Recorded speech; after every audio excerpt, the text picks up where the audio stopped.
Hello दोस्तों, नमस्कार। मैं हूं धनेश और आप देख रहे हैं कृषक इंडिया कृषक भारत। तो आज मैं हूं छत्तीसगढ़ के जिला बलौदाबाजार के बिलाईगढ़ ब्लॉक के एक छोटे से गांव धनसीर में, जहां पे मैं आपको मिलाऊंगा एक फार्मर साथी से जिन्होंने सोनाली, एफएफजी और बटेर, साथ में हंस और बतख का पालन किया हुआ है।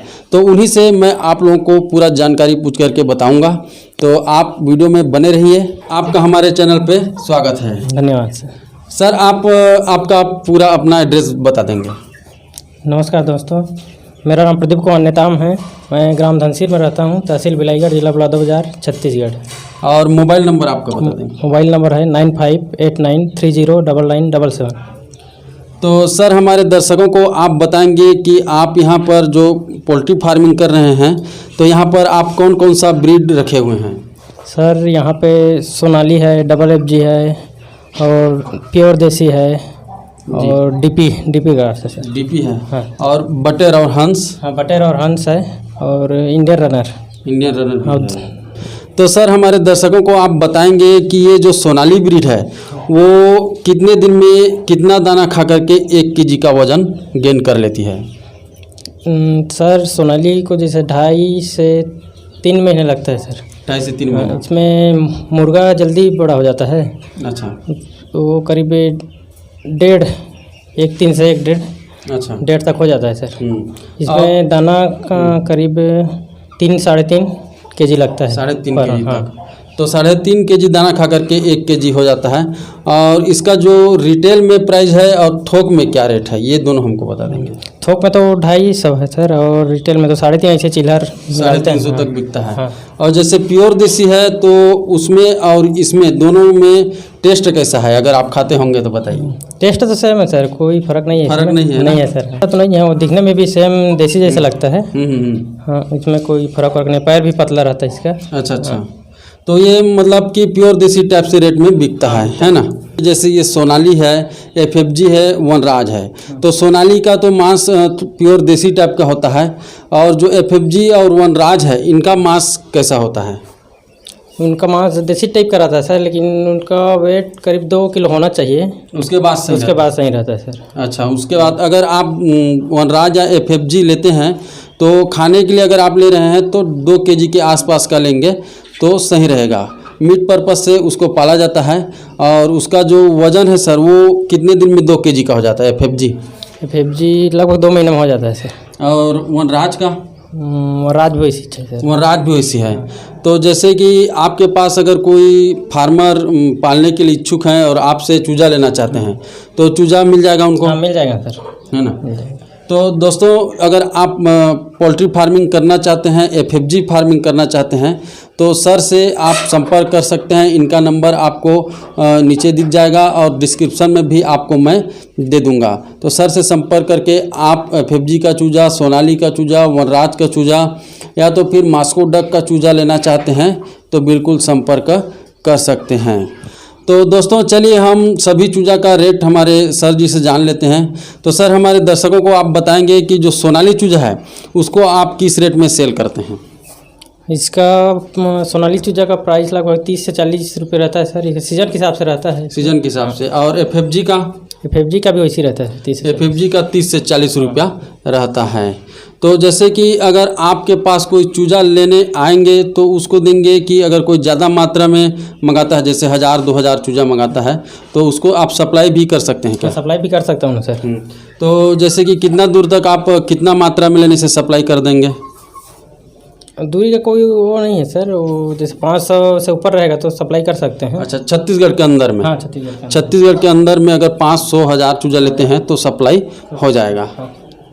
तो सर, हमारे दर्शकों को आप बताएंगे कि जैसे ये सोनाली मुर्गी है, एफएफजी है, वनराज है, इनको हम फ्री रेंज में छोड़ सकते हैं या फिर सिर्फ दाना पे अपने सेट के अंदर ही रखना पड़ता है? नहीं सर, फ्री रेंज में छोड़ सकते हैं। क्या इससे दाना कम खपत होगा और वजन भी बढ़ता है सर इसमें, खुले रेंज में। अच्छा, फ्री रेंज में कीड़ा मकोड़ा वगैरह रहेगा पर्याप्त मात्रा में तो वजन भी तेज़ी से बढ़ता है। वजन बढ़ता है सर, और साथ ही बीमारी कम आता है सर इसमें। अच्छा, बीमारी भी कम आता है। तो बीमारी के लिए जैसे कि कोई अभी बरसात का दिन चल रहा है तो ज़्यादातर अभी कौन सा बीमारी देखने को मिलता है? अभी बरसात के दिन में वही सर्दी का वो है सर बस, और कुछ ज़्यादा वो नहीं है। सर्दी ज़्यादा देखने को मिलता है, तो उसके लिए कुछ विशेष दवाई वगैरह? विशेष मेरी क्वीन है और एंटीबायोटिक सर, एंटीबायोटिक में टेट्रासाइक्लिन वगैरह यूज करते होंगे, है ना? तो इतना जो दवाई है इसको कोई भी फार्मर साथी है साथ में रखना पड़ेगा। हाँ, रखना। और लिवर टॉनिक वगैरह और वजन बढ़ाने के लिए कुछ दवाई होगा? वजन बढ़ाने के लिए वही विटामिन का है सर, विटामिन वेमराल है और ऑस्टोवेट। और लिवर टॉनिक में ब्रोटोन है सर। अच्छा, ब्रूटोन है। ब्रूटोन, ये जो सर जो आप लोगों को दवाई बता रहे हैं उनका रिजल्ट बहुत ही अच्छा है। अगर आप भी पहली बार पोल्ट्री फार्मिंग कर रहे हैं तो जो सर बताए उन दवाइयों को अपने पास ज़रूर रखें। और सर ये जो दाना है, दाना अभी इनको कौन सा दाना चल रहा है? जैसे बड़ा हो गया मुर्गी तो कौन सा कंपनी का अभी दाना खिला रहे हैं? अभी सदाबहार चल रहा है। सदाबहार का रिजल्ट बढ़िया है? हाँ, बढ़िया है सर। और जैसे छोटा चूजा है तो उसको प्री स्टार्टर में उसी कंपनी का देते हैं? हाँ, उसी कंपनी का सर। तो इसका जो है प्रति किलो के हिसाब से क्या रेट है दाना का? दाना का भी रेट बढ़ गया है सर, अभी करीब 45 रुपये पड़ रहा है। 45 रुपया? हाँ, 45 रुपया अभी छत्तीसगढ़ में दाना का रेट चल रहा है। हो सकता है आपके एरिया में कम भी हो। तो दोस्तों, अगर आप पोल्ट्री फार्मिंग कर रहे हैं तो हर चीज़ में आपको बचत करके चलना पड़ेगा, खास करके दाना में। दाना आप उतना ही अपने मुर्गियों को दें जितना वो खा सकें।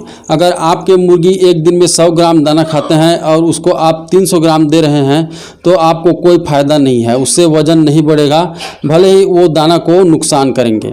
तो दाना का मैनेजमेंट बहुत ही ज़्यादा ज़रूरी है, दवाइयों का मैनेजमेंट बहुत ज़्यादा ज़रूरी है, और सबसे मेन आपको अपने सेट का मैनेजमेंट ज़्यादा ज़रूरी है। जैसे कि सर के सेट को आप देख सकते हैं, नीचे जो फर्श है उसको एकदम सूखा है, बिल्कुल ऐसी सूखा होना चाहिए और इससे ज़्यादा सूखा नहीं होना चाहिए। जो ये आप देख रहे हैं भूसी, ये इतना होना चाहिए। अगर इससे ज़्यादा वो बारीक है और एकदम सड़ गया है तो इससे धूल उड़ता है, और नमी है तो उसमें फिर नमी के कारण आपके मुर्गियों को सर्दी होगा, CRD आने का चांस रहता है।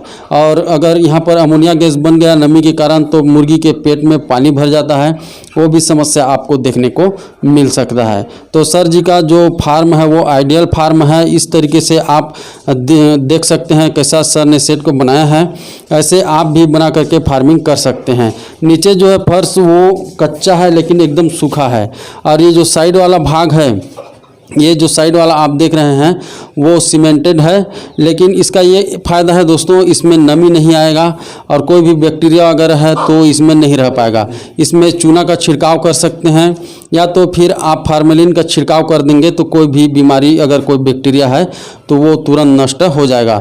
जबकि अगर आप इसको कच्चा रखेंगे तो कच्चा में आप देखेंगे कि कोना बन जाता है और कोना में जो है बैक्टीरिया चिपक जाते हैं और वो बहुत ही मुश्किल से सेट से बाहर जाते हैं और आपके मुर्गी को बार बार वो बीमार करते रहते हैं। जैसे कि आपने इस सेट में कोई मुर्गी रखा है, उसको सेल आउट करके तुरंत दूसरा मुर्गी डाले तो वो जो पुराना वायरस है वो फिर से अटैक कर सकता है। इसलिए आप जब भी मुर्गी पालन कर रहे हैं तो फार्मेलिन का भी उपयोग ज़रूर करें। तो ठीक है दोस्तों, आज के इस वीडियो में बस इतना ही, और इसी तरह से पोल्ट्री फार्मिंग से रिलेटेड वीडियो हम अपने चैनल पर लाते रहते हैं।